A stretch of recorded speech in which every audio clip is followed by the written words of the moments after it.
आगे के सत्र के लिए रिव्यू ऑफ रिलेटेड लिटरेचर विषय पर अपने व्याख्यान हेतु मैं बहुत ही आदरपूर्वक आदरणीय डॉक्टर निर्मला कुशवाहा मैडम को आमंत्रित करता हूं। आदरणीय डॉक्टर निर्मला कुशवाहा मैम बहुत ही सरल सहज स्वभाव से ओतप्रोत, आपका व्यक्तित्व धीर गंभीर और कठिन परिस्थितियों में भी सहज रहकर सामंजस्य स्थापित करने वाला व्यक्तित्व आपका है।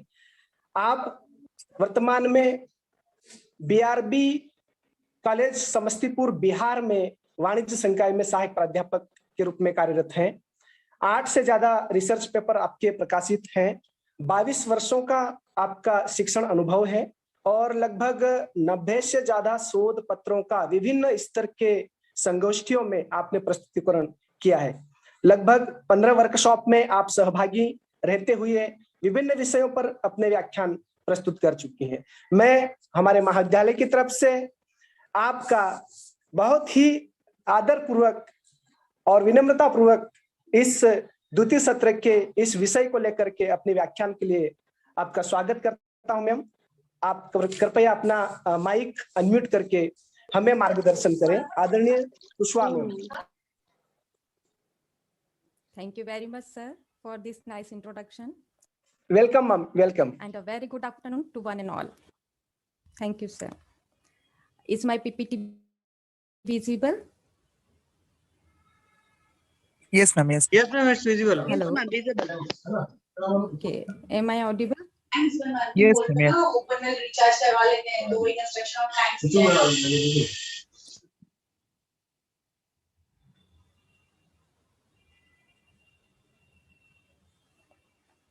I am Dr. Nirmala Kushwaha from BRB College, Samastipur, Bihar.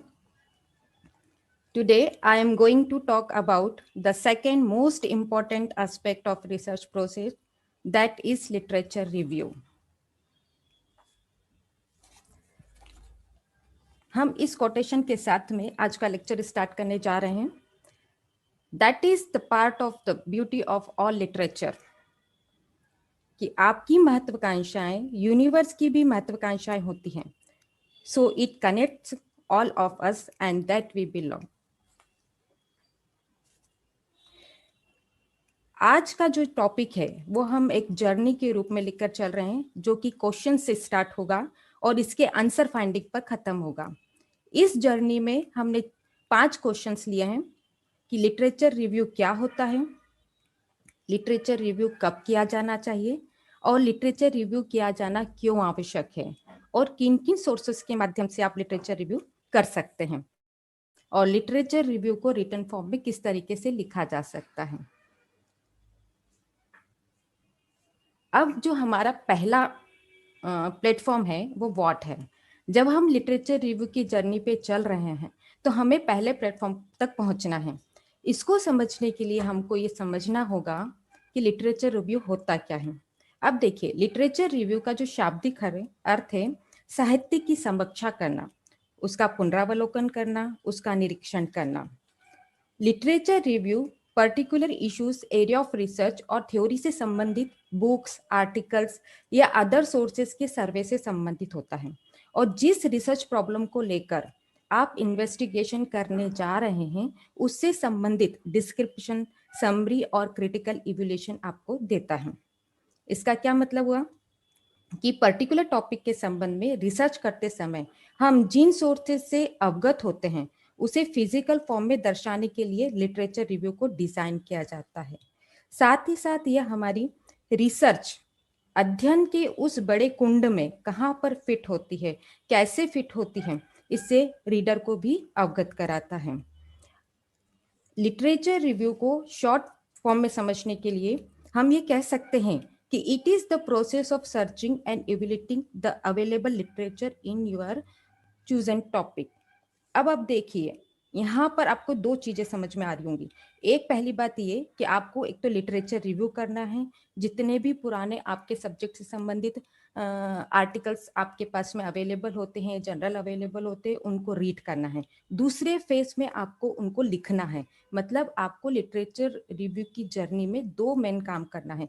एक तो लिटरेचर रिव्यू करना है और दूसरा उसको राइटिंग फॉर्म में लिखना है।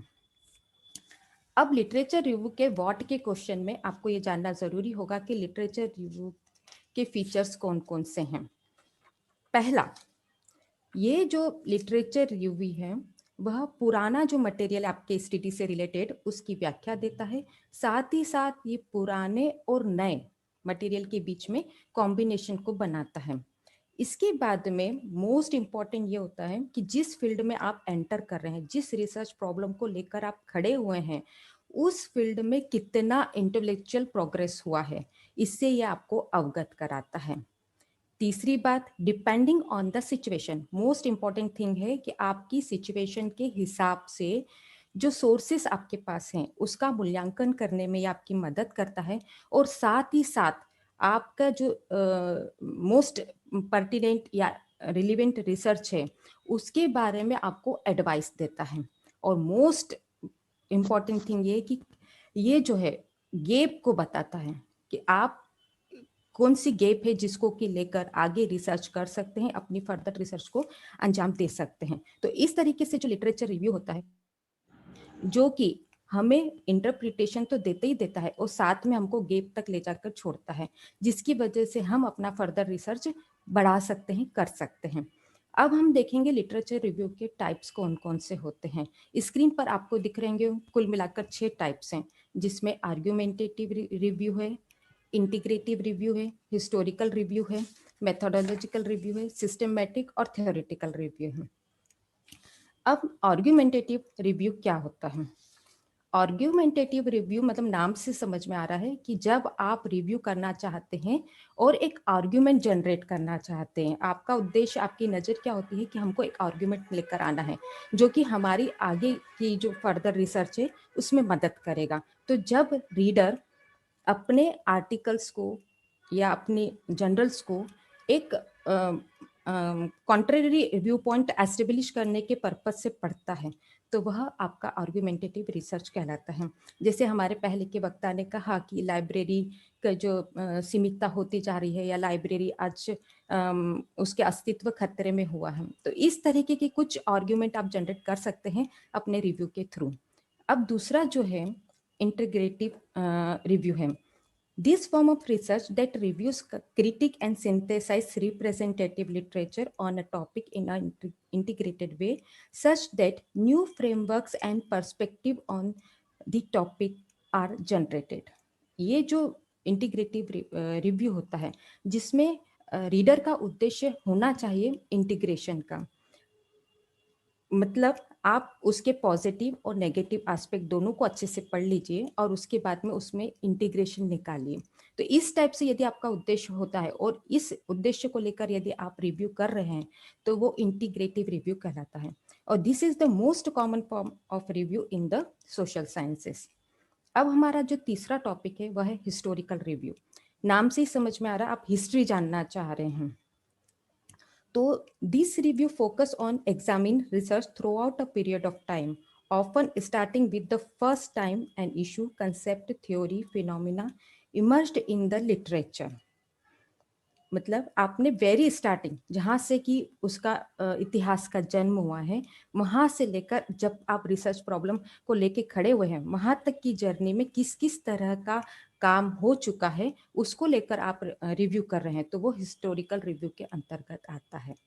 फिर आपका चौथा है मेथोडोलॉजिकल रिव्यू। जब आप मेथड को फाइंड करने के हिसाब से रिव्यू करते हैं कि क्वालिटेटिव मेथड है, क्वांटिटेटिव मेथड है या मिक्स प्रोजेक्ट मेथड है, तो उसको फाइंड करने के उद्देश्य से जब आप अपने अवेलेबल रिसोर्सेज का उपयोग करते हैं तो वह आपका मेथोडोलॉजिकल रिव्यू कहलाता है। अब आपका आता है सिस्टमेटिक रिव्यू। सिस्टमेटिक मतलब सुव्यवस्थित जो रिव्यू किया जाता है वो इस फॉर्म में एक स्पष्ट रूप से तैयार किए गए शोध प्रश्न से संबंधित आपके पास में जो एविडेंस होता है उसका आप ओवरव्यू करते हैं, जो रिलेवेंट रिसर्च की पहचान करने में और उसके क्रिटिकली मूल्यांकन करने के लिए पूर्व निर्धारित और स्टैंडर्डाइज्ड विधियों का उपयोग करता है, और साथ ही समीक्षा में शामिल अध्ययनों से संबंधित रिपोर्ट को एकत्र करने में और डेटा के विश्लेषण में आपकी मदद करता है। जो रिसर्च प्रोसेस है उसको आप स्टेप बाय स्टेप रिव्यू करते हैं।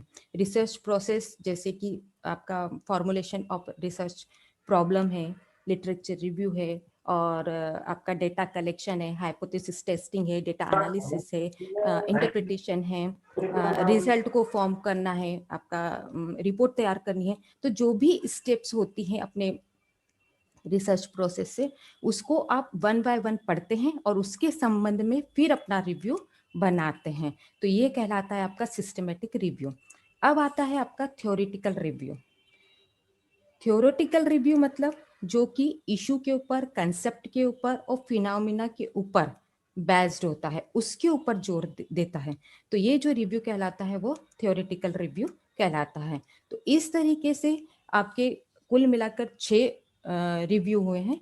आप अपनी नीड के हिसाब से, अपनी रिसर्च प्रॉब्लम के हिसाब से अपना रिव्यू चूज कर सकते हैं और उसके संबंध में आगे बढ़ सकते हैं। यहाँ पर आप पहले प्लेटफॉर्म तक पहुंच चुके हैं, मतलब वॉट तक की जर्नी आपने तय कर ली है कि लिटरेचर रिव्यू क्या होता है, इसके कौन कौन से फीचर्स हैं और कौन कौन से टाइप हैं, किस टाइप को आपको अपने रिव्यू में शामिल करना है। अब हमारे पास में सेकेंड मोस्ट इम्पॉर्टेंट क्वेश्चन है व्हेन, मतलब लिटरेचर रिव्यू आप कब करेंगे।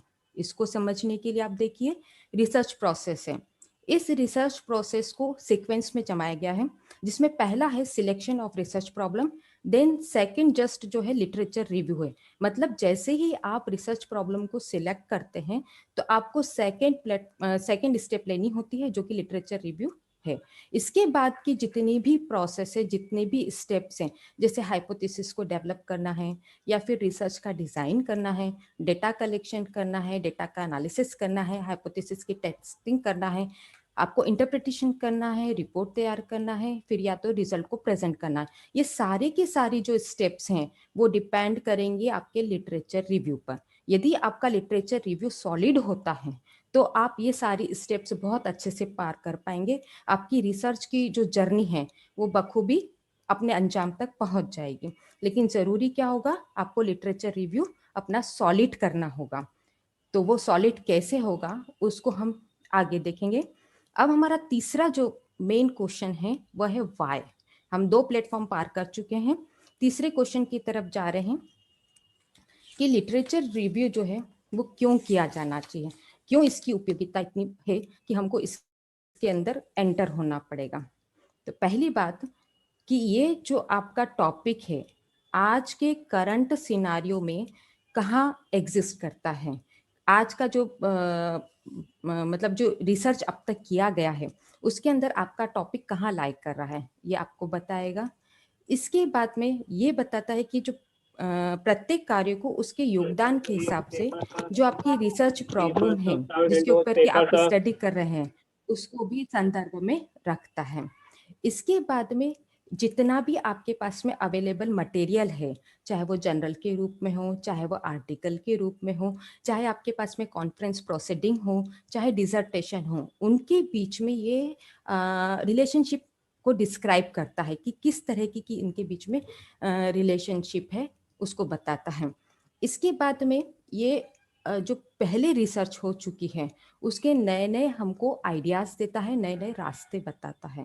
और मोस्ट इम्पॉर्टेंट थिंग ये है कि हमको जो गैप है उसको ये उजागर करता है। मे बी पॉसिबल कि उस गैप को ही हम आधार मानकर अपनी हमारी फर्दर रिसर्च करें, ये हो सकता है। गैप फाइंड करना बहुत ज़्यादा ज़रूरी होता है, जो कि लिटरेचर रिव्यू हमारी मदद करता है। इसके बाद में जितने भी कॉन्ट्राडिक्टरी इश्यूज होते हैं इसको सॉल्व करने में हमारी मदद करता है। इसके बाद में जितना डुप्लीकेशन को रोका जा सके इसमें भी ये मदद करता है कि आप जो काम हो चुका है उसको हम डाइवर्ट करते हुए या उसका नया एस्पेक्ट लेते हुए काम करें, बजाय उसको रिपीट करते हुए, बजाय उसको डुप्लीकेट करते हुए। ठीक है। इसके बाद में एडिशनल रिपोर्ट के संबंध में हमें क्या क्या आवश्यकताएं होंगी इस संबंध में ये हमारी मदद करता है। तो इस प्रकार से इन कारणों के कारण लिटरेचर रिव्यू बहुत ज़्यादा महत्वपूर्ण होता है। यदि आपको ये पता हो कि आप प्रेजेंट में कहाँ स्टे कर रहे हैं, आपको कहाँ जाना है और इसके पास्ट में क्या क्या हो चुका है, मतलब तीनों कालों की जानकारी आपको यदि मिल रही है तो ओके है, आप अपनी यात्रा बहुत अच्छे से तय कर सकते हैं। ये आपका लिटरेचर रिव्यू का वाई वाला क्वेश्चंस यहाँ पर सॉल्व हुआ। ठीक है। अब हम जाते हैं लिटरेचर रिव्यू कहाँ से करना चाहिए। ये बहुत ज़्यादा इम्पोर्टेंट है। अभी तक तो आपने समझा, थ्योरी एस्पेक्ट समझ लीजिए कि आपने वो समझा कि लिटरेचर रिव्यू क्या होता है, क्यों किया जाना चाहिए, कब किया जाना चाहिए। मैडम तो आपका आवाज धीरे से आ वो रहा है। चीज़ आपने मैडम मैडम आवाज थोड़ा बढ़ाइए ना प्लीज। ओके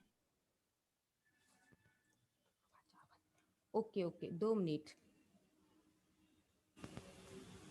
हाँ, अब आ रहा है? हेलो अभी ठीक है, अभी यस ठीक है। Ma'am yes hello. Yes, ma'am. Yes, ma'am. Okay okay, thank you. अभी आपने थ्योरी एस्पेक्ट समझ लिया। अब आपको देखना है प्रैक्टिकल ग्राउंड पर, आपको उतरना है, जहां पर कि आपको देखना होगा कि हम लिटरेचर रिव्यू कहाँ से करें। मोस्ट इम्पॉर्टेंट थिंग है लिटरेचर रिव्यू हम कहाँ से करें। अब इसको समझने के लिए कुछ सोर्सेस हैं। देखिए 4 तरह के सोर्सेस हैं। एक है आपका प्राइमरी सोर्सेस, दूसरा है आपका सेकेंडरी सोर्सेस, तीसरा है आपका टेशरी सोर्सेस और चौथा है publication based sources. One by one इसको अपन देखते हैं।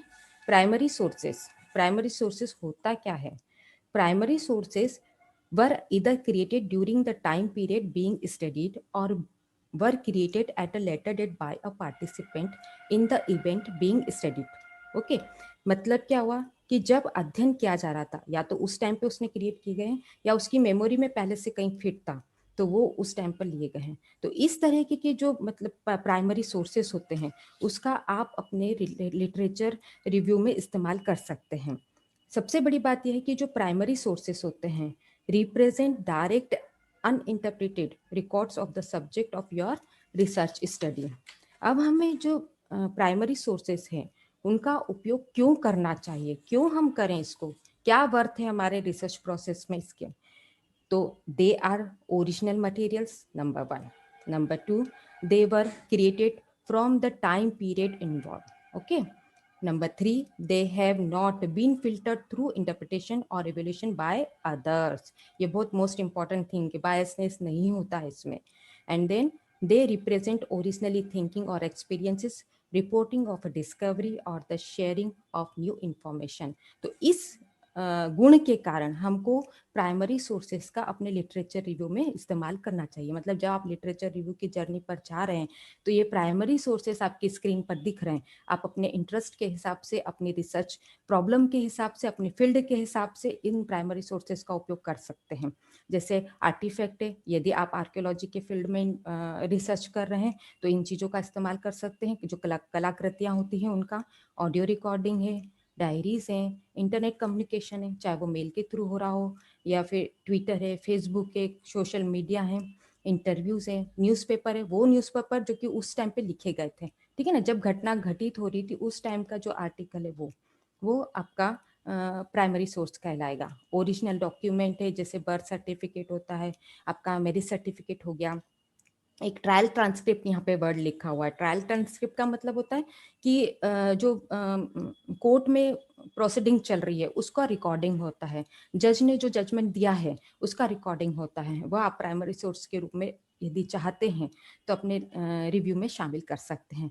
पेटेंट है, पर्सनल कॉरेस्पॉन्डेंस है, फोटोग्राफ्स हैं, आपकी प्रोसीडिंग होती है मीटिंग्स की, कॉन्फ्रेंस है, इन सब की जो प्रोसीडिंग है उसको आप शामिल कर सकते हैं। गवर्नमेंट एजेंसी है, ऑर्गेनाइजेशंस के रिकॉर्ड हैं, उनको आप ले सकते हैं, बट सब आपकी रिक्वायरमेंट के हिसाब से हैं। स्पीचेस हैं, सर्वे रिसर्च है, इसी तरीके से वीडियो रिकॉर्ड्स हैं, और जो आर्किटेक्चर लिटरेचर के अंदर जो वर्क किया गया वो आप प्राइमरी सोर्सेज के रूप में ले सकते हैं। तो ये हमारा प्राइमरी सोर्स हुआ। मतलब एक सोर्स ये हुआ कि जहाँ से आप अपना लिटरेचर रिव्यू उठा सकते हैं। लिटरेचर रिव्यू करने के लिए आर्टिकल और जर्नल उठा सकते हैं, ठीक है। अब आपका आता है सेकेंडरी सोर्सेस। नाम से ही समझ में आ रहा है कि सेकेंडरी है, ठीक है। मतलब जो सेकेंडरी सोर्सेस हुए is usually a scholar book, general article और डिजिटल और print document that was created by someone who did not directly experience or participate in the event or condition under investigation। Okay, अब ये हमारे लिए क्यों important होता है? Because secondary sources facilitate the communication of what is known about a topic। The literature also helps you understand the level of uncertainty about what is currently known and what additional information is needed from further research। इस तरीके से ये secondary जो sources है वह भी अपना importance रखता है। इसको भी हम हमारे लिटरेचर रिव्यू में एज पर डिमांड यूज कर सकते हैं, एज पर आवर रिक्वायरमेंट हम इसको यूज कर सकते हैं। इसके जो एग्जाम्पल्स हैं उसमें आप देखिए बिब्लियोग्राफी है, बायोग्राफी वर्क्स हैं, बुक्स हैं। बुक्स में भी आपको फिक्शन और ऑटोबायोग्राफी को शामिल नहीं करना है। कमेंट्रीज है, क्रिटिसिज्म है, डिक्शनरीज है, एनसाइक्लोपीडिया है, हिस्ट्री से, जनरल आर्टिकल्स है, मैगजीन से, टेक्स्ट बुक है, वेबसाइट से। तो ये सब आपका सेकेंडरी सोर्सेस के अंदर शामिल होता है। अब आप आती है टर्शरी जो सोर्सेस है वो। अब जो टर्शरी मतलब इसका हिंदी में वर्ड होता है आपका तृतीयक, मतलब थर्ड लेवल का। जो थर्ड लेवल का सोर्सेस है वो बना कैसे हैं, प्राइमरी और जो सेकेंडरी सोर्सेस है उसको मिक्स कर दिया और एक नया जनरेट हो गया, वो आपका क्या कहलाएगा, थर्ड लेवल का सोर्सेस, टर्शरी सोर्सेस कहलाएगा। ओके, तो these sources are very good starting point of research project because they often extract the essential meaning or most important aspect of large amounts of information into a convenient format। तो इस वजह से हम इन sources का उपयोग भी हमारे research work में, अपने लिटरेचर रिव्यू में कर सकते हैं। दूसरी बात, ये इम्पोर्टेंट क्यों है, because they often compile factual information in one place. एक जगह पर हमको दोनों तरह की, तीनों तरह की इंफॉर्मेशन हमको मिल जाती है। And they lead the reader to additional sources, very good. And then they distill large quantities of closely related information or data, and they often contain references and bibliography, okay, that can point you to key primary and secondary sources। अब इन sources में हम किसको रखेंगे, abstract है या आल्मेनिक्स होता है, आल्मेनिक्स means पंचांग, उनको भी आप यूज कर सकते हैं। बिब्लियोग्राफी से, कोरोनोलॉजी से, डिक्शनरी से, डायरेक्टरी से, फैक्ट बुक है आपका, और हैंडबुक है। हैंडबुक जो होता है ना, लघु निर्देशिका पुस्तिका, जो कि मान लो चुनाव चल रहा है तो उस टाइम पे हैंडबुक आपको प्रोवाइड की जाएगी। कोई बड़ी एग्जाम आप कंडक्ट करने जा रहे हैं तब आपको हैंडबुक प्रोवाइड की जाती है, तो ये हैंडबुक आप ले सकते हैं। फैक्ट बुक मतलब जो तथ्यों पर आधारित बुक्स होती हैं उनको आप इसके अंदर शामिल कर सकते हैं। डेटाबेस है आपका, इंडेक्स है, ये इसमें मैनुअल से, स्टैटिकल जो सारांश होता है, कंपोडियम होता है, उसको आप शामिल कर सकते हैं। टेक्स्ट बुक है, कोर्स रिलेटेड जो बुक्स होती हैं उसको आप इसके अंदर शामिल कर सकते हैं। तो इस तरीके से जो टर्शरी सोर्सेस हैं वह भी आप लिटरेचर रिव्यू में इंक्लूड कर सकते हैं। अब अगला जो अपना फोर्थ बेस है वो पब्लिकेशन बेस्ड है। पब्लिकेशन बेस्ड में देखिए ये इंपॉर्टेंट है, आपको उसको थोड़ा ध्यान से समझना होगा। स्कॉलरली सोर्सेस, पॉपुलर सोर्सेस और ट्रेड पब्लिकेशन, हमने इसके अंदर 3 चीजों को रखा है। अब 1 बाय 1 इसको लेते हैं। स्कॉलरली सोर्सेस, स्कॉलरली सोर्सेस को स्कॉलरली सोर्सेस क्यों कहा जा रहा है, पहली बात क्यों, the content has been reviewed by academic peers to ensure the reliability of methods used and the validity of findings। जो उसकी मेथड यूज की गई है उसको चेक किया गया है, पीयर रिव्यू किया गया है, उसकी वैलिडिटी को ढंग से चेक किया गया और फाइंडिंग्स को देखा गया है। इस कारण हम इसको स्कॉलर के नाम से जानते हैं। जब हमको डेप्थ स्टडी करना होती तो हम इन सोर्सेस का उपयोग अपनी स्टडी में कर सकते हैं। और स्कॉलरली जो सोर्सेस होते हैं helps to answer the so what question in academic writing and lay the foundation for discovering connections between variables, issues और इवेंट। अब भैया स्कॉलरली सोर्सेस क्या होता है हम जान चुके हैं। अब स्कॉलरली सोर्सेस हैं कौन से जिसके के थ्रू हम लिटरेचर रिव्यू कर सके, जैसे रिसर्च गेट हुआ, गूगल स्कॉलर हुआ, इसके अलावा गूगल बुक है, science.gov, वर्ल्ड वाइड साइंस है, इस तरह के जो है। साथ में ERIC भी है, एजुकेशनल रिसोर्सेज इंफॉर्मेशन सेंटर। तो इन चीज़ों का उपयोग आप स्कॉलरली सोर्सेज के रूप में अपनी स्टडी के लिए कर सकते हैं, अपने लिटरेचर रिव्यू के लिए कर सकते हैं। अब अपना जो सेकेंड टाइप है on the basis of publication, उसमें पॉपुलर सोर्सेस हैं। पॉपुलर सोर्सेस नाम से समझ में आ रहा है कि जिसमें जनरल ऑडियंस को टारगेट किया गया है। ये जो सोर्सेस हैं वो डेवलप किए गए हैं एक्सपर्ट्स के द्वारा, नो डाउट एक्सपर्ट्स के द्वारा बनाए गए हैं, ठीक है। परंतु इसमें मेन बात यह है कि इसके अंदर रिव्यू नहीं हुआ किया जाता, ओके। ये एक्सपर्ट्स ने बनाए हैं, पब्लिश हो गया है, ये पॉपुलर सोर्सेस हो गया। जो पॉपुलर सोर्सेस हैं help you answer who, what, when and where questions and are essential for finding information about current events और इश्यूज। तो इसके कारण ये पॉपुलर सोर्सेस इंपॉर्टेंट होते हैं। अब इसके अंदर हम किन सोर्सेस को रख सकते हैं, जैसे general news, business and entertainment publication such as Time magazine, Business Weekly, Vanity Fair, National Geography, Scientific American, Psychological Today, इन सारी चीज़ों को ये एग्जाम्पल्स हैं, ये सोर्सेस को आप अपने लिटरेचर रिव्यू में इंक्लूड कर सकते हैं एज पॉपुलर सोर्सेस। ओके, अब हम अगला देखते हैं ट्रेड पब्लिकेशंस। ट्रेड पब्लिकेशन मतलब कि जो किसी बिजनेस या ट्रेड से रिलेटेड हैं, ऐसे पब्लिकेशंस को इसमें रखा गया है। अब ये जो पब्लिकेशंस होते हैं ये भी एक्सपर्ट्स के द्वारा बनाए जाते हैं, परंतु पीयर रिव्यूड नहीं होते हैं। ठीक है, ये जो ट्रेड पब्लिकेशंस हैं इसके अंदर हम इंक्लूड कर सकते हैं जैसे टूरिज्म है, एनवायरमेंटल स्टडीज से रिलेटेड कोई ट्रेड हुआ, या फिर एग्रीकल्चर है, मैन्युफैक्चरिंग है, इन सारी चीज़ों से संबंधित जो पब्लिकेशंस होते हैं उसको हम इस ग्रुप के अंतर्गत रख सकते हैं। इसके जो एग्जाम्पल है जैसे पब्लिशर्स वीकली,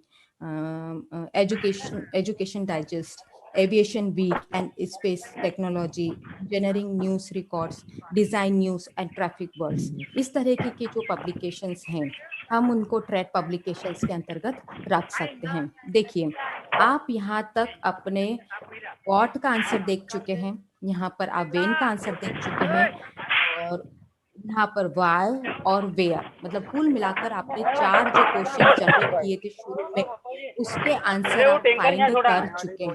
ठीक है, कि आपको किस तरीके से इसका उपयोग करना है।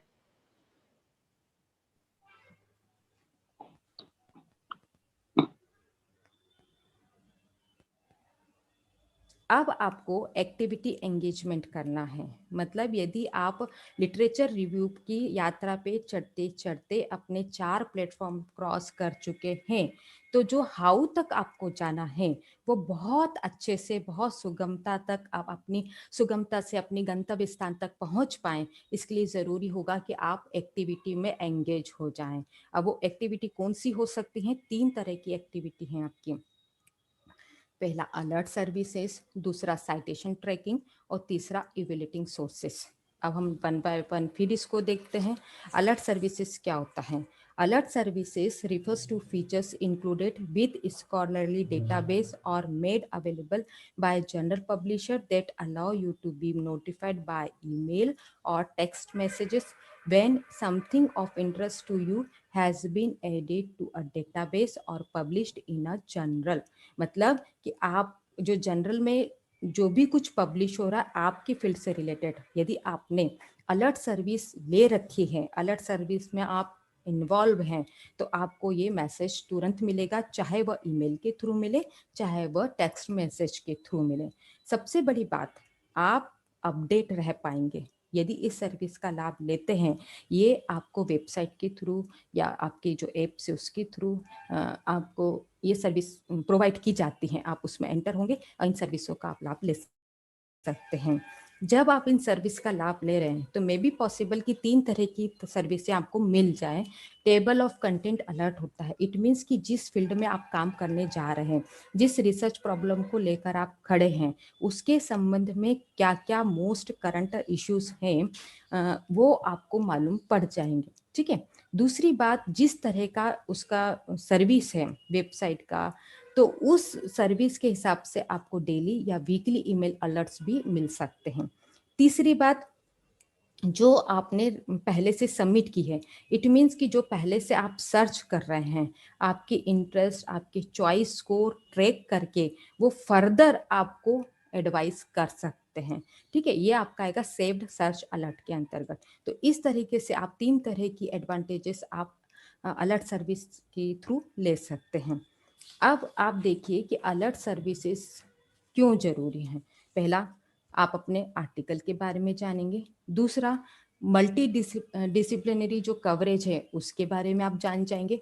और चौथा, वो आर्टिकल, ऐसे आर्टिकल जो कि डिस्ट्रीब्यूट नहीं किए गए हैं लाइब्रेरी में या सब्सक्राइबर्स को नहीं दिए गए हैं, तो ऐसे आर्टिकल की भी आपको प्रायर नॉलेज मिल जाएगी। तो इन अलर्ट सर्विसों का फ़ायदा उठाते हुए आप अपने लिटरेचर रिव्यू की जो प्रोसेस है, जो जर्नी है, उसको आप साउंड कर सकते हैं, उसको वर्दी बना सकते हैं। ठीक है, तो ये अलर्ट सर्विसेज हो गया, ये हुआ आपका पहला एक्टिविटी। ओके, ध्यान रखिएगा, पहली एक्टिविटी है। दूसरी एक्टिविटी है आपकी साइटेशन ट्रैकिंग। अब ये साइटेशन ट्रैकिंग होता क्या है? Citation tracking refers to a method of measuring the impact of research studies and for identifying leading scholars in a particular discipline based upon a systematic analysis of who has cited a particular study, how often a specific research study has been cited by others, and by exploring what disciplines are represented by those subsequent citation. Means कि जिस group को आपने choose किया है, मान लीजिए किसी author को आपने चूज किया है या आर्टिकल को आपने लिया है कि हम इन लिटरेचर रिव्यू करना चाहते हैं, तो उन लिटरेचर रिव्यू को देखना पड़ेगा कि उसकी वर्थ कितनी है, उसकी कीमत कितनी है, उसकी वैल्यू कितनी है, क्यों हम इसको टच कर रहे हैं हमारे लिटरेचर रिव्यू के लिए। तो उसको देखने के लिए आपको उसके इम्पैक्ट को जानना पड़ेगा। इम्पैक्ट आप कैसे जानेंगे? उसके साइटेशन से जानेंगे। ठीक है, ये बात समझ में आई? साइटेशन के बिना आप उसके महत्व को नहीं जान पाएंगे, इम्पैक्ट को नहीं जान पाएंगे। तो जो साइटेशन ट्रैकिंग है, जिस आर्टिकल को आपने हाथ लगाया है, जिस ऑथर को आपने हाथ लगाया है, उस ऑथर को साइट किया गया है, पहली बात, उसके जर्नल को, आर्टिकल को साइट किया गया है, एक क्वेश्चन। दूसरा क्वेश्चन, साइट किया गया है तो कितनी बार किया गया, 1 बार, 2 बार, 10 बार, 15 बार, कितनी बार साइट किया गया है, ये चीज आपको देखनी पड़ेगी। एंड तीसरी मोस्ट इंपॉर्टेंट थिंग कि रिसेंटली उसको कब साइट किया गया है। ठीक है, ये 3 क्वेश्चन के आंसर आपके पास होना चाहिए। जब आप इसके प्रति सेटिस्फाइड हो जाएं, तब जाके आप उस लिटरेचर का रिव्यू करने के लिए आगे बढ़ें। ओके, तो ये जो लिटरेचर रिव्यू होता है, सॉरी साइटेशन ट्रैकिंग है, वो साइटेशन ट्रैकिंग आपके लिए क्यों इम्पोर्टेंट है? पहली बात, जो आपका साइटेशन ट्रैकिंग है, उसके द्वारा आप हाईली साइटेड लैंडमार्क को या हाईली साइटेड आर्टिकल को फाइंड कर सकते हैं और उसको अपन जो अपनी रिसर्च प्रॉब्लम है उसके हिसाब से हमारे लिटरेचर रिव्यू में शामिल कर सकते हैं। दूसरी बात, ये इम्पैक्ट को जानने में हमारी मदद करता है, कितनी बार साइट किया गया है, रिसेंट कब साइट किया गया, साइट किया भी गया है, नहीं किया गया है, इस चीज को जानने में यह हमारी मदद करता है। इसके बाद में आप देखिए, यह उन अध्ययनों का पता लगाने का भी एक प्रभावशाली तरीका हो सकता है जो महत्वपूर्ण अनुसंधान की आलोचना या चुनौती देते हैं। ठीक है ना, मतलब कई बार हमारी स्टडी ऐसी होती है जिसमें कि हम आलोचना को महत्व देना चाहते हैं, आलोचना कहाँ कहाँ हुई है वो सर्च करना चाह रहे हैं, तो ये भी हमारे एक साइटेशन ट्रैकिंग के थ्रू हम फाइंड कर सकते हैं। इसके बाद में यह किसी विशेष अध्ययन के जो अंत विषय होते हैं उनको मूल्य को निर्धारित करने का भी एक साधन हो सकता है साइटेशन ट्रैकिंग। तो इन सब कारणों से साइटेशन ट्रैकिंग को लिटरेचर रिव्यू के रूप में शामिल किया जाना चाहिए। लिटरेचर रिव्यू का जो फील्ड है, जो जर्नी है, उसके अंतर्गत इसको शामिल किया जाना चाहिए as a activity.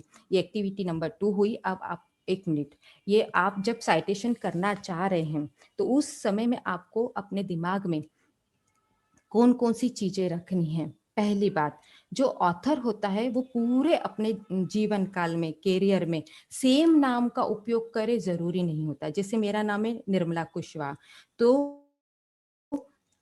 Kushwaha Nirmala भी लिख सकती हूँ या कुशवाहा एन भी लिख सकती हूँ।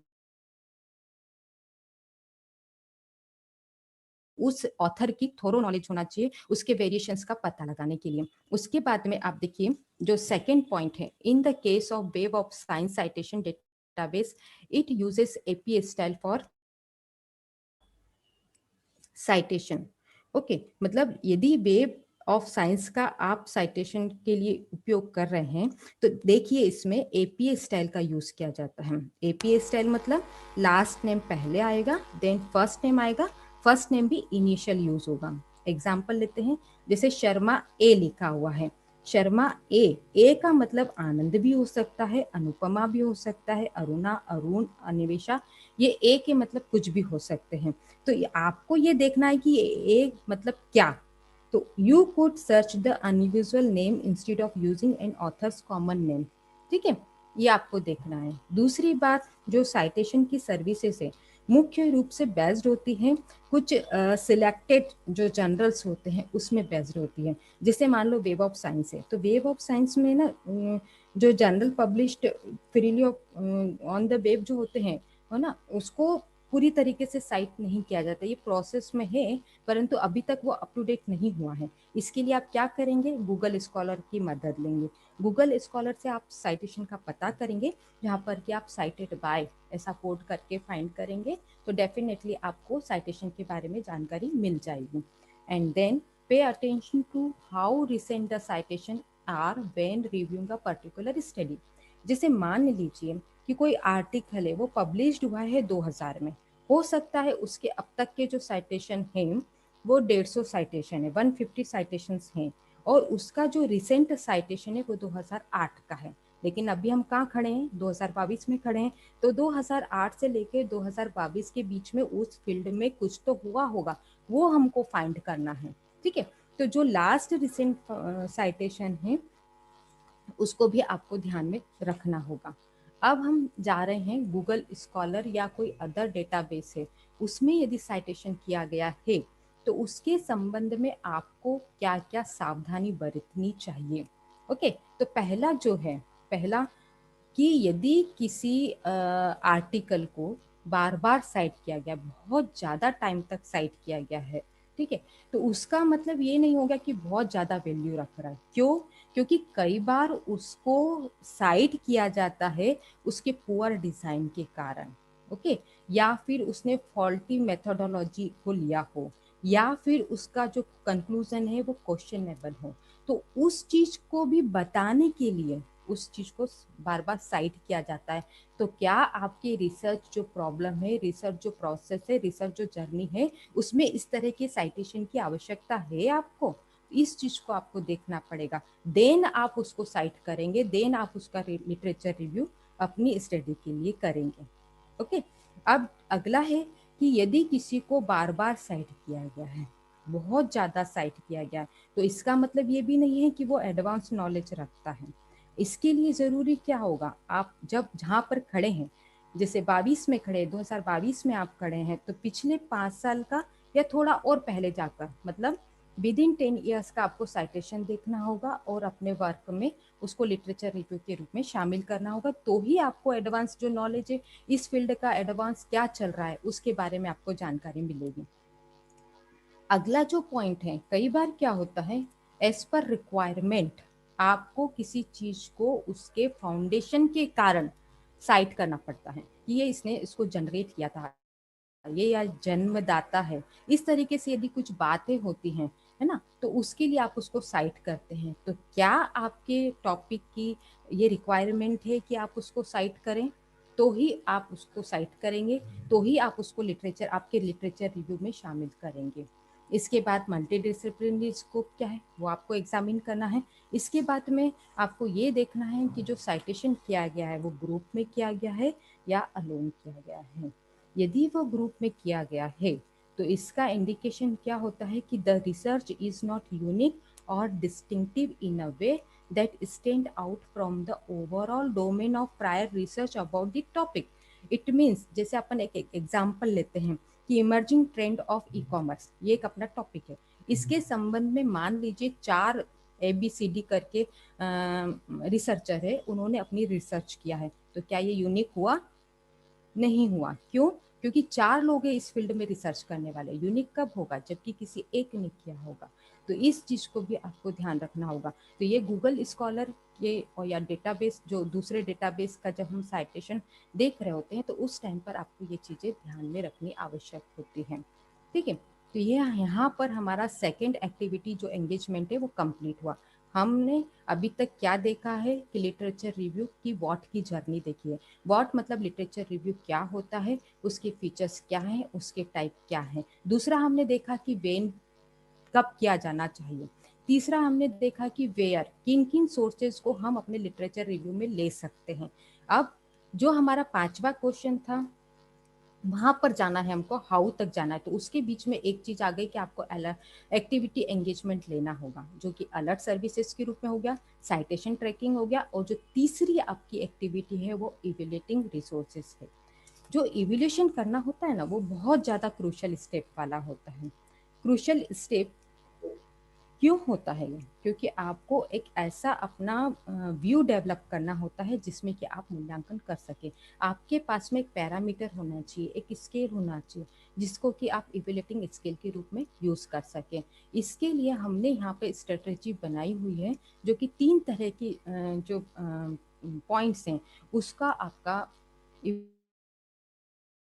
इवेल्यूशन, इवेल्युएटिंग द सोर्सेस, उसके बाद में कंटेंट का इवेल्यूशन आपको कैसे करना है, किन चीज़ों को ध्यान में रखना है, और यदि आप वेब कंटेंट का इवेल्यूशन कर रहे हैं तो कौन सी चीज़ें आपको ध्यान में रखनी होगी। देखिए, पहले नंबर पे आते हैं द सोर्सेस। सोर्सेस का आपको इवेल्यूशन करना है। सोर्सेस कौन कौन से हैं? जैसे ऑथर है, आपका मेन सोर्स तो ऑथर ही हुआ, तो ये ऑथर है, ऑथर है क्या, कौन है, इसका इंस्टीट्यूशन एफिलिएशन क्या है, इनकी एजुकेशनल बैकग्राउंड क्या है, इनका पास्ट राइटिंग क्या है, इनका एक्सपीरियंस कितने वर्षों का है, ये चीज आपको देखनी होगी। इसके बाद में इज द बुक और article written on a topic in the author's area of expertise, क्या उन्होंने अपने एक्सपर्ट जो सब है, जिस फील्ड में वो एक्सपर्ट है उसी से संबंधित उन्होंने अपना आर्टिकल दिया है।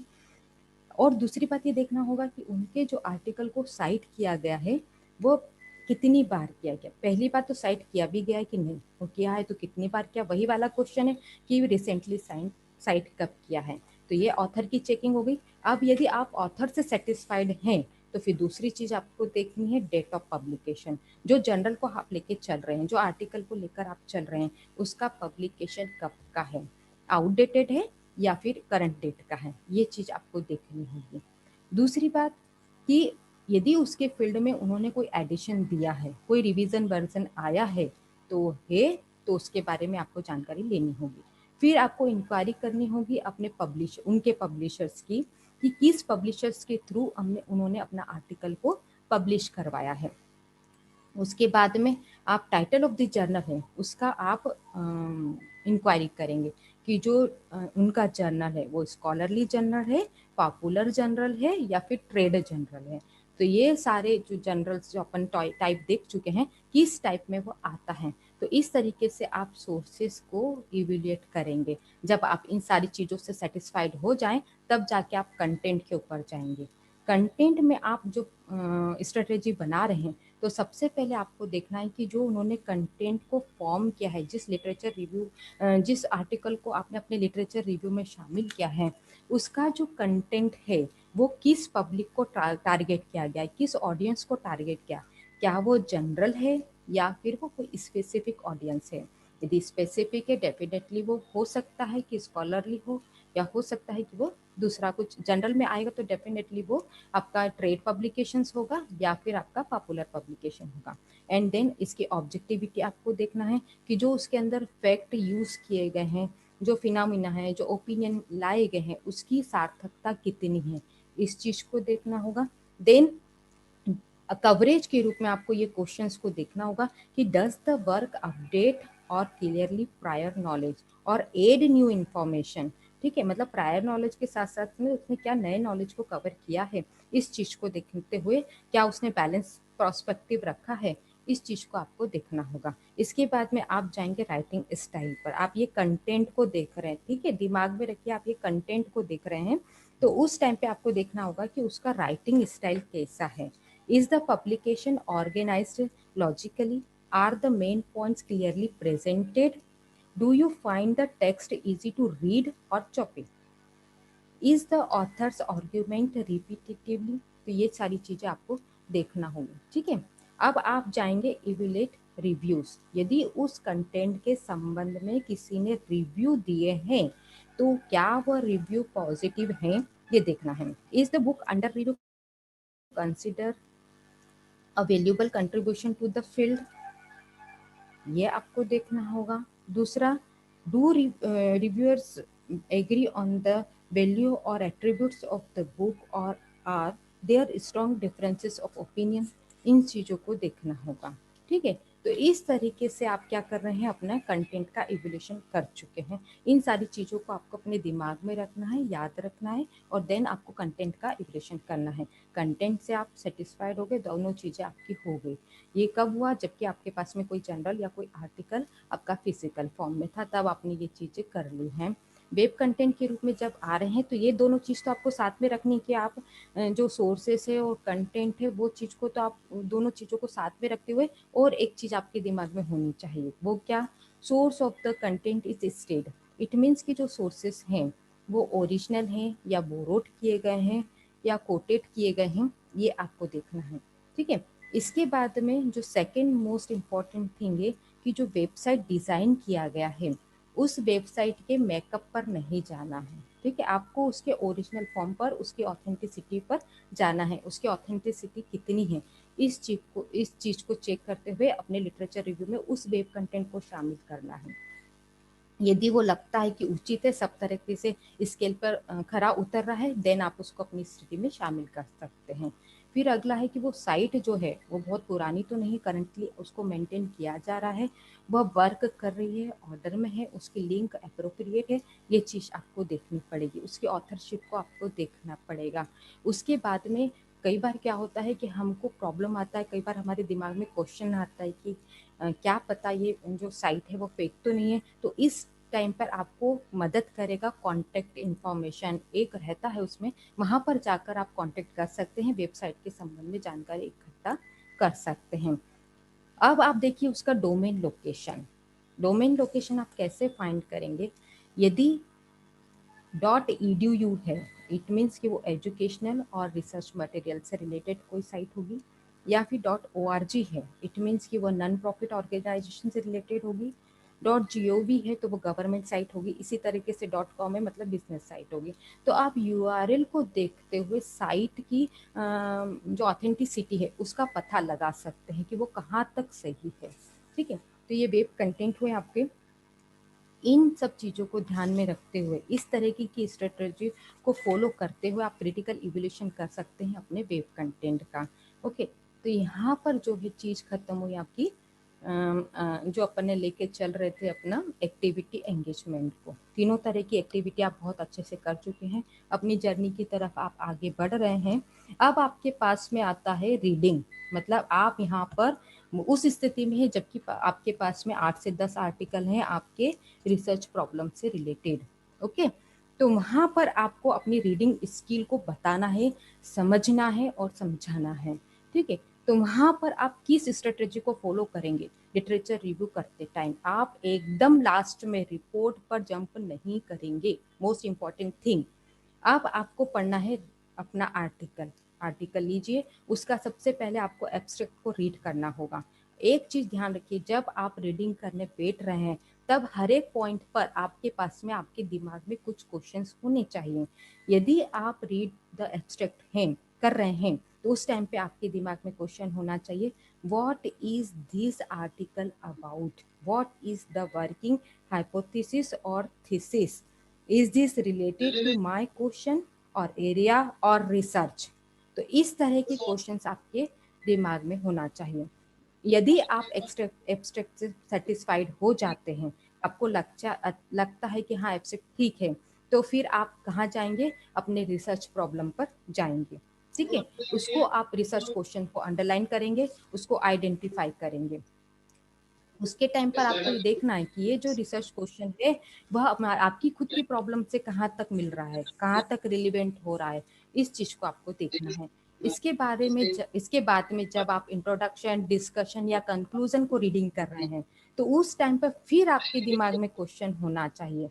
देखिए, जब आप इंट्रोडक्शन को रीड कर रहे हैं तो उस टाइम पे क्या क्वेश्चन आपके दिमाग में होना चाहिए कि what do we already know about the topic and what is left to discover, what other research has been conducted about this topic, how is this research unique, will this study tell me anything new related to the research problem I am investigating. ये हुआ आपका introduction से related questions.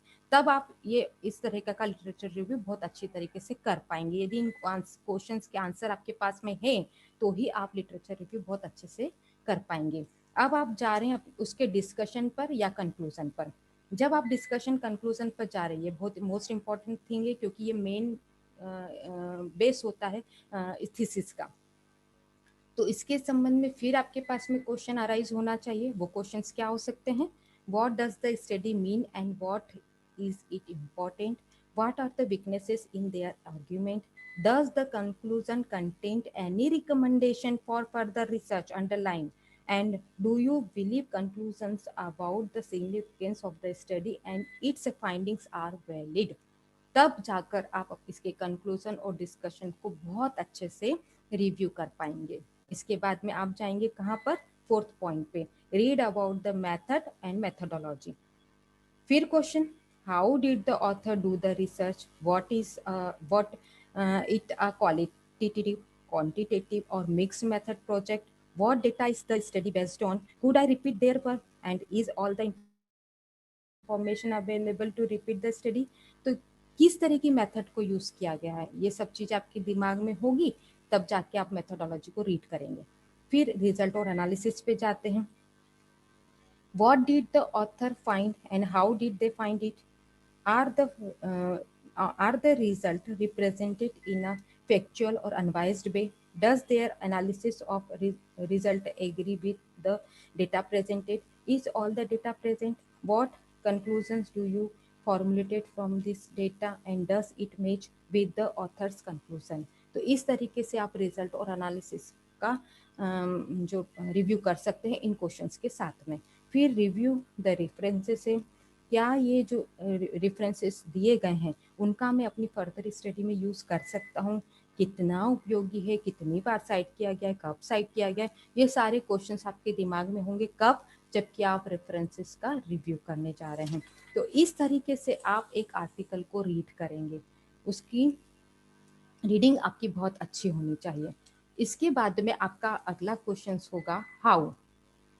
यहाँ पर आप how मतलब आपको अब अपना प्रैक्टिकल फॉर्म में आना है, ठीक है। यहाँ पर आपको जो जितना अभी तक के आपने क्वेश्चंस फाइंड किए हैं उसको रिटर्न डाउन करना है। यहाँ पर अब सबसे बड़ी बात है कि to write well, think like a wise man. आप एक विवेक आदमी की तरह सोचें, तब जाके आप कहीं अच्छा लिख पाएं। The most important thing is presentation. Presentation is बहुत इम्पॉर्टेंट होता है। उसके लिए फिर ये आपको स्टाइल अपनानी पड़ेगी जिसमें thinking about your literature review development हो गया, या way to organize a writing a common mistake से जो कि आपको नहीं करना चाहिए। वन बाय वन देखते हैं इसको। थिंकिंग अबाउट लिटरेचर रिव्यू, जब आप लिटरेचर रिव्यू के बारे में सोच रहे हैं, देखिए यहाँ तक की जर्नी में आपके पास में आपने पढ़ चुके हैं, अपना जो आर्टिकल आपने इकट्ठा किए थे, अपने अलग अलग मेजरमेंट पे आपने नापा, स्केल को लेकर आप चल रहे थे, परख लिया उनको, और उसके बाद में आप पढ़ चुके हैं। पढ़ने के बाद अब आपको उसको लिखना है, तो लिखेंगे कैसे, उसके बारे में आपको पूरा ओवरव्यू आपके पास में होना चाहिए। सब्जेक्ट से रिलेटेड, थ्योरी से रिलेटेड, इसके इशू से रिलेटेड पूरा ओवरव्यू आपके पास होना चाहिए। उसके बारे में आप सोचिए। आपका जो काम है उसको थीम में या कैटेगरी में डिवाइड कर लीजिए। उसके बाद में जितना भी आपने मान लीजिए 10 आर्टिकल पढ़े, तो किस वे में वो सिमिलर है, किस वे में अलग है, ये सारी चीज़ें एक जगह लिख लीजिए, रख लीजिए। और उसके बाद में आपको कंक्लूजन को देखना होगा कि कंक्लूजन उन्होंने किस तरीके से, आप कंक्लूजन किस तरीके से करेंगे, उसको उसके अंदर कौन कौन से आर्ग्यूमेंट आप शामिल करेंगे, किस तरीके से उसका एंडिंग करेंगे, इस चीज़ को भी आप दिमाग में रख लीजिए। इसके बाद में कुछ कंसिडरेशंस होते हैं जिसको कि आपको फॉलो करना है। कि वही चीज़ें सारी रिपीट हो रही हैं, जैसे कि उसकी उत्पत्ति को आपको देखना है, उसके ऑथर का क्रेडेंशियल देखना है आपको, आर्ग्यूमेंट जो है एविडेंस के साथ हुआ है नहीं हुआ है, मेथोडोलॉजी को चेक करना है, उसकी उपयोगिता को चेक करना है। इसके बाद में उसका जो परसुएसिवनेस होता है, मतलब कौन से ऑथर मोस्ट कन्विंसिंग है और कौन सा लिस्ट कन्विंसिंग है, उस चीज़ को ध्यान में रखना होगा। उसके बाद में वैल्यू के अंदर आप देखेंगे कि कौन से ऑथर का और आर्ग्यूमेंट और कंक्लूजन ज़्यादा कन्विंस रखता है, किसको हम अपनी उसके अंदर शामिल कर सकते हैं। तो ये कंसिडरेशन को ध्यान में रखते हुए आप अपनी थिंकिंग प्रोसेस को पूर्ण करेंगे। इसके बाद में आता है, आप सोच चुके हैं अच्छे से, अब आपको देखना है डेवलपमेंट करना है। डेवलपमेंट में आपने सबसे पहले प्रॉब्लम को फॉर्मुलेट करिए, विच टॉपिक और field is being examined and what are its component issue. कौन सी प्रॉब्लम आपने स्टडी की है, पहले प्रॉब्लम लिखिए, उसके बाद में उसके इश्यूज कौन कौन से थे वो देखिए, उसके बाद में लिटरेचर किस तरह का यूज किया गया, किस तरीके से डाटा का एनालिसिस किया गया है, किस तरीके से एनालिसिस हुआ, इंटरप्रिटेशन हुआ है, ये सारी चीजें आपने जो लिटरेचर पढ़ा है उसके बारे में आप एक जगह समराइज कर लीजिए। इसके बारे में आपको कुछ कंसिडरेशंस दिए गए हैं, इन कंसिडरेशंस को आपको ध्यान में रखना है, ठीक है। तो ये सारी चीजें आप देख लीजिए, आर्टिकल से समराइज, सिंथेसाइज है, सोर्सेज को इवैल्यूएट करना चाहिए नहीं करना चाहिए, जो इन्फॉर्मेशन प्रोवाइड की गई है वह उसके हेडिंग से, सब हेडिंग से, ये सब चीज़ हो गया। उसके बाद में आपको मॉडल बनाना है कि हमको किस रूप में उस चीज़ को लिखना है। आपके टॉपिक को आप नैरो करते चले जाइए और उसकी एक रफ जो बोलते हैं उसका एक रफ नोट आप बना के रख लीजिए। लेकिन सबसे बड़ी बात यह है कि आपको करंट एविडेंस को फॉलो करना होगा, उसको आपको ध्यान में रखना होगा। अब आता है आपका डेवलपमेंट हो चुका है, अब आपको ऑर्गेनाइज करना है। जितने भी आर्टिकल से जितनी भी जानकारियां आपके पास में हैं उसको आप किन तरीकों से ऑर्गेनाइज कर सकते हैं, as per your requirement, as per your public, as per your research demand, आप उसको क्रोनोलॉजिकल ऑर्डर में जमा सकते हैं। क्रोनोलॉजिकल मतलब ऐतिहासिक क्रम, किस क्रम में वो पब्लिश्ड हुआ है उस तरीके से आप जमा सकते हैं। पब्लिकेशन के थ्रू मतलब scholarly publication, trade publication, popular publication, इस वे में आप उसको जमा सकते हैं। कंसेप्चुअल बेस्ड यदि आप लिटरेचर रिव्यू लिखना चाहते हैं इशू के हिसाब से, तो इशू है उस हिसाब से आप उसको जमा सकते हैं। फिर होता है मेथडोलॉजी कि क्वांटिटेटिव मेथड, क्वालिटेटिव मेथड, किसको आप प्रेफरेंस दे रहे हैं उसके हिसाब से लिटरेचर रिव्यू को ऑर्गेनाइज कीजिए। और इन सब चीज़ों के अलावा भी कुछ ऐसी चीज़ें होती हैं जो कि इन टॉपिक में कवर नहीं होती या हम इन टॉपिक को नहीं ले रहे हैं, तो फिर वो कौन से टॉपिक हो सकते हैं, जैसे करंट सिचुएशन है, हिस्ट्री है, मेथड्स, सिलेक्शन मेथड्स है, स्टैंडर्ड्स हैं, या फर्दर रिसर्च के हिसाब से हम अपना रिव्यू देना चाहते हैं तो इस हिसाब से आप उसको जमा सकते हैं। तो ये आपने अपना रिव्यू जमा लिया है। इसके बाद में आप जाएंगे राइटिंग पर। जब आप राइटिंग करने बैठ रहे हैं तो मोस्ट इम्पॉर्टेंट थिंग ये है कि राइटिंग आपकी सबकी नज़र में आने वाली है। लिटरेचर रिव्यू जो आपने कर रहे हैं तो वो आपको बहुत ध्यान से आपने कर लिया है, परंतु जब राइटिंग फॉर्म में लेकर आ रहे हैं इट मीन्स कि वो आपकी थीसिस में आएगा। तो आपको यूज एविडेंस मतलब एविडेंस का उपयोग करना है, बी सिलेक्टिव, ठीक है। उसके बाद में यदि आप कोट्स उपयोग कर रहे हैं तो कोट्स का भी उपयोग बहुत संयम से करना है। ऐसा नहीं है कि बहुत ज़्यादा कोट्स आपने लगा दिए हैं। फिर आप उसको संक्षेप में लिखने की कोशिश कीजिए। उसके बाद में उसको सिंथेसाइज कीजिए, उसका कॉम्बिनेशन बनाइए, मिक्सचर कीजिए और फिर उसको लिखिए। उसके बाद में सबसे बड़ी इंपॉर्टेंट थिंग ये है कि कीप योर ओन वॉइस, अपनी वॉइस पर टिके रहिए, आप अपनी अडिक्ट रहिए और जो आप एनालिसिस कर रहे हैं वो क्रिटिकली एनालिसिस कीजिए। डोंट बायस, बायस होने की आपको आवश्यकता नहीं है। लिटरेचर रिव्यू आप अपनी वॉइस के हिसाब से कीजिए, अपने रिक्वायरमेंट के हिसाब से उसका कीजिए और उसके बाद में उसको राइटिंग फॉर्म में लिखिए। उसके बाद में जब आप पैराफ्रेजिंग करने जा रहे हैं तो उस समय भी आपको सावधानी बरतनी है। पूरी सावधानी के साथ में आपको पैराफ्रेजिंग करनी है, ठीक है। इसके बाद में कुछ कॉमन मिस्टेक्स हैं जो कि की जाती हैं। वो कॉमन मिस्टेक्स कौन कौन सी हो सकती हैं? जो आपके सोर्सेस हैं वो डायरेक्टली रिसर्च प्रॉब्लम से रिलेटेड नहीं होते हैं, उस चीज़ को ध्यान में रखना है। क्यों? क्योंकि आप रिसर्च प्रॉब्लम को लेकर अपनी स्टडी कर रहे हैं तो सोर्सेज भी आपके रिसर्च प्रॉब्लम से रिलेटेड ही होना चाहिए। ऐसे सोर्सेज नहीं हो जिसको कि आपको कोई मतलब नहीं और आप उसके अपने लिटरेचर रिव्यू में उसको शामिल कर रहे हैं, तो वो चीज़ नहीं होनी चाहिए। दूसरी बात ये है कि मोस्ट रिलेवेंट जो सोर्सेज हैं उसको इकट्ठा करने में, उसको डिफाइन करने में, उसको आइडेंटिफाई करने में जो आप कम से कम समय देते हैं तो वो चीज़ नहीं करनी है। जो चीज़ ज़्यादा इम्पॉर्टेंट है उसके ऊपर ज़्यादा वर्क कीजिए। उसके बाद में आपका जो सेकेंडरी सोर्सेज हैं उसके ऊपर ज़्यादा फोकस किया जाता है बजाय प्राइमरी सोर्सेज के। तो सेकेंडरी सोर्सेज की बजाय आप प्राइमरी सोर्सेज को भी उतना इम्पोर्टेंट दीजिए बट आपकी रिक्वायरमेंट के हिसाब से। उसके बाद में क्या होता है, सबसे बड़ी बात ये है कि हम जो रिसर्चर्स हैं उसकी फाइंडिंग्स और इंटरप्रिटेशंस होते हैं उसको हम आँख बंद करके वैलिड मान लेते हैं, किसी भी तरह का कोई क्रिटिकल वो एनालिसिस नहीं करते हैं और उसको वैसे की वैसी अपने रिसर्च डिजाइन में शामिल कर लेते हैं। तो ये चीज़ आपको नहीं करनी, आप उसको क्रिटिकली एग्जामिन कीजिए, देन उसको अपनी এখন কিছু খাবো না বাবা रिव्यू में शामिल না कीजिए। पेट पेट भरा इसके बाद में देखिए कई बार क्या होता है रिपोर्ट बेस्ड आप लिटरेचर रिव्यू पेश कर देते हैं।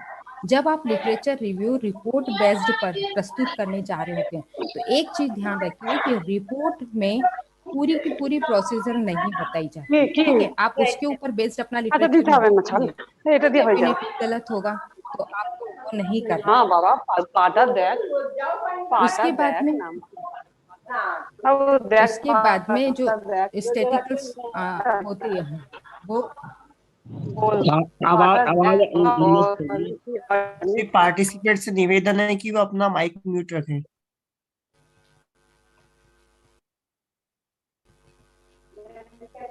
जो रिपोर्ट्स होती हैं उसमें रिजल्ट्स शो किए जाते हैं, परंतु उसके अंदर काई स्क्वायर या मेटा एनालिटिकल मेथड इस तरह का कोई भी सिंथेसाइजिंग नहीं होती है। तो रिपोर्ट बेस्ड आपको लिटरेचर रिव्यू नहीं करना है। दूसरी बात, रिपोर्ट के अंतर्गत वैलिड एजम्पशंस जो है वही इंक्लूड किए जाते हैं। उसके अंदर कोई कॉन्ट्राडिक्टरी फाइंडिंग्स है या अल्टरनेटिव इंटरप्रिटेशन से वो उसके अंतर्गत नहीं रखी जाती है। तो मतलब जब आप लिटरेचर रिव्यू करने जा रहे हैं तो इन चीज़ों को ध्यान में रखिए कि रिपोर्ट बेस्ड आपको रिव्यू नहीं करना है। आपको थोरो स्टडी करनी है, एब्स्ट्रैक्ट से लेकर एंडिंग तक की सारी चीज़ों को पढ़ना है, देन उसके बाद में आपको लिटरेचर रिव्यू करना है। लिटरेचर रिव्यू करते समय आपको इन सारी चीज़ों को ध्यान में रखना होगा। इसके बाद में ये एक लिटरेचर रिव्यू का सैंपल मैंने लिया है। आप देखेंगे सबसे पहले रिसर्च क्वेश्चन लिखा गया है, उसके बाद में आप राइटर्स के नाम लिखे हैं, पब्लिकेशंस कौन सा है वो लिखा हुआ है, उसके बाद में कौन सा पेज पर है वो चीज़ भी उसमें लिखी है। उसके बाद में जो आपने लिटरेचर रिव्यू किया है आपने उसके अंदर से क्या एसेंस निकाला है, उस एसेंस को पैराग्राफ वाइज यहाँ पर लिखा गया है। तो इस तरीके से ये एग्जाम्पल मैंने पुट किया है, यहाँ पर ये एग्जाम्पल खत्म हो गया, ठीक है। तो इस तरीके से आप लिटरेचर रिव्यू कर सकते हैं, लिटरेचर रिव्यू को फॉर्म कर सकते हैं। And then the only use of knowledge of the past is to equip us for the present. तो इसके साथ में क्या जरूरी होता है, do your homework, study the craft, believe in yourself and outwork everyone. Okay, ये references मेरे द्वारा इस को बनाने के लिए मैंने यूज किए हैं, सारे रेफरेंसेस यहाँ पर हैं। And then thank you all for lending me your valuable time. You have been wonderful listeners. Thank you.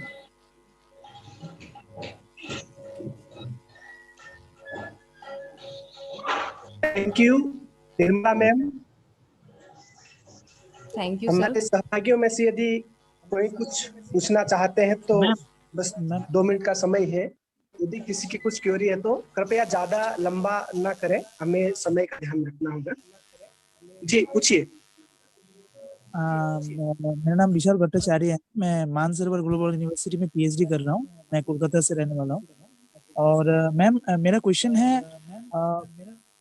जो लिटरेचर रिव्यू होते हैं तो इसमें देखिए मेरा जो टॉपिक है इसमें कोई लिटरेचर रिव्यू मुझे नहीं मिला अभी तक। बट मैम जो जिस ऐसा बहुत सारे रिसर्च हैं जिसमें लिटरेचर रिव्यू नहीं है, तो रिव्यू मीन्स मैं बोल रहा हूँ कुछ टॉपिक बुक्स वगैरह कुछ भी नहीं मिल रहे हैं, तो उसमें कैसे लिटरेचर रिव्यू होगा?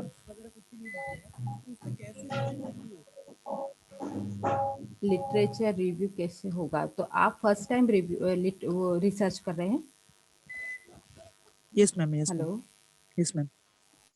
तो फर्स्ट टाइम में तो पॉसिबल ही नहीं होगा उसके ऊपर, लेकिन हाँ उससे रिलेटेड जानकारियाँ आपको मिल सकती है बाय डेट, उस फील्ड में हो सकता है। यदि उससे पहले यदि कोई काम ही नहीं हुआ, कोई आर्टिकल नहीं है, कोई बुक नहीं है, कोई वेब कंटेंट नहीं है, तो फिर आपको कैसे जानकारी मिलेगी?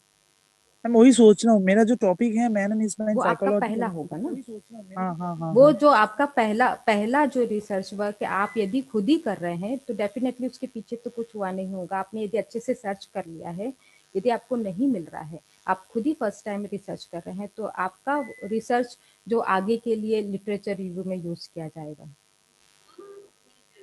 Yes ma'am. लेकिन उसमें मैम उसके संबंध में यदि आप जानकारी लेना चाहते हैं तो हाँ, कैसे हेल्प होगा? नेट के थ्रू आप कर सकते हैं, मतलब थ्योरी एस्पेक्ट को आप समझ सकते हैं, बुक्स के थ्रू वो चीज आप कर सकते हैं। Thank you ma'am. Thank you.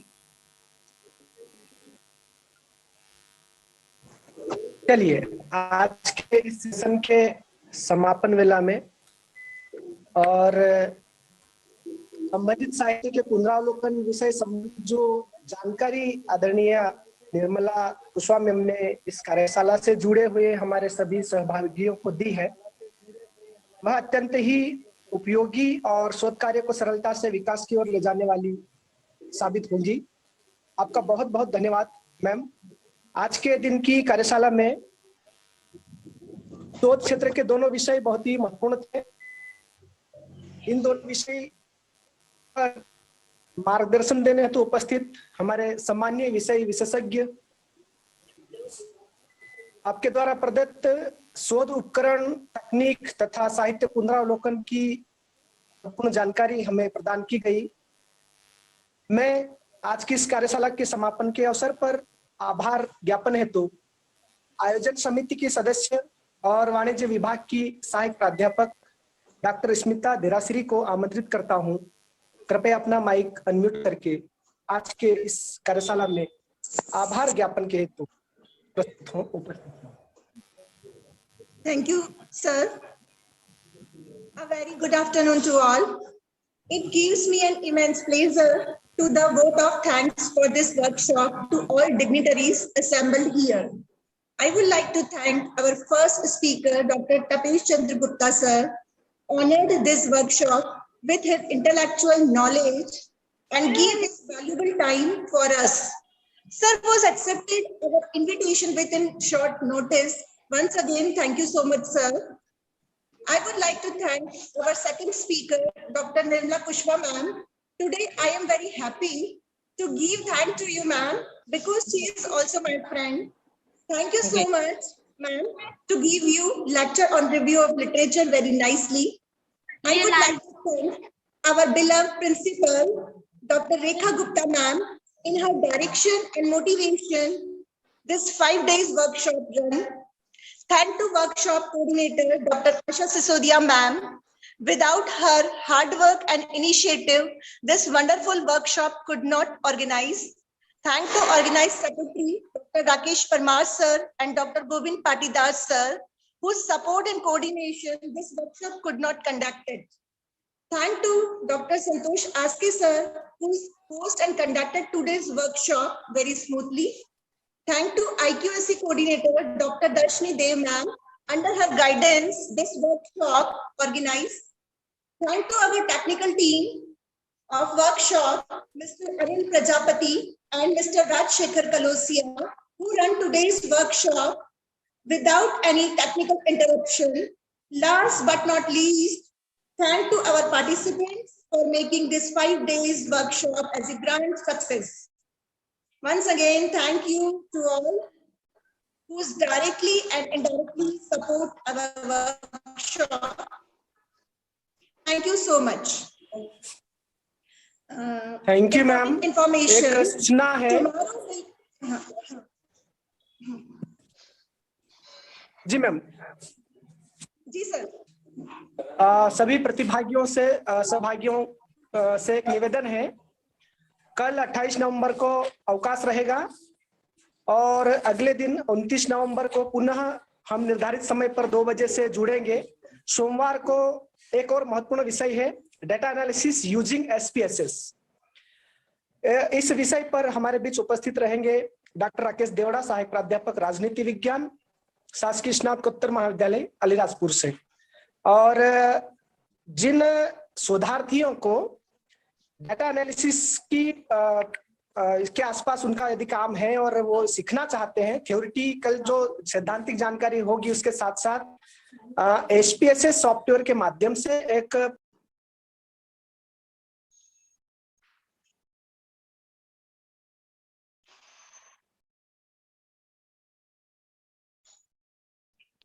Smita ma'am, please you can continue. Smita ma'am, जी sir. Please continue. Hello sir, day before का फीडबैक नहीं मिला सर मुझे। Good afternoon sir. जी सर। कोई बात नहीं। मैं जो सूचना चाह रहा था वो यह है कि कल छुट्टी है 28 नवंबर की और 29 तारीख को हम पुनः देंगे डेटा एनालिसिस यूएसएस विषय पर हमारे बीच डॉक्टर राकेश देवड़ा, सहायक प्राध्यापक राजनीति विज्ञान, शासकीय नेहरू स्नातकोत्तर महाविद्यालय अलीराजपुर से रहेंगे।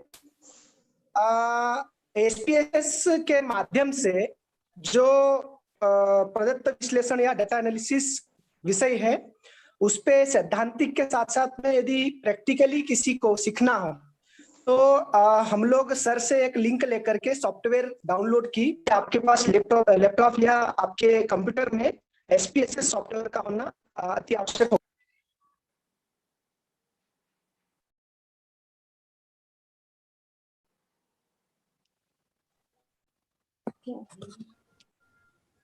हेलो जी, हाँ सर। मैं जो हाँ सूचना सर, दे रहा हूँ आप प्रिंसिपल समझ मैम पा को रहे हैं? thank you देना sir. Please please. Yes ma'am, Nirmala ma'am. So thank you, Principal Ma'am, for giving me this opportunity. Thank you, Principal Ma'am, for giving me this opportunity. And thank you, Dr. Asha Ma'am, Dr. Dashni Madam, Dr. Smita Madam, and Dr. Parmar Sir, Dr. Govind Sir, and Dr. Aske Sir, and all the Thank you, ma'am. college Thank staff. you. Thank you very much, sir. Thank you so much. तो सूचना जो ये थी कि यदि आप में से किसी शोधार्थी को एसपीएसएस के माध्यम से डाटा एनालिसिस सीखना हो तो प्रैक्टिकली सीखने के लिए क्या आपके लैपटॉप या आपके कंप्यूटर में एसपीएसएस का सॉफ्टवेयर होना आवश्यक होगा। इसके लिए यदि हमें कोई लिंक सर के द्वारा मिल जाएगी तो हम उसको ग्रुप में प्रसारित कर देंगे, आप उसे इंस्टॉल करके रख लेंगे। और आप सभी का पुनः बहुत बहुत धन्यवाद और आभार। अब हम 29 तारीख को फिर से मिलेंगे। आप सभी को नमस्कार।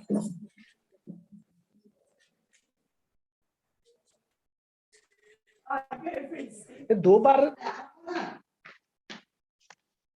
5 बजे जाना।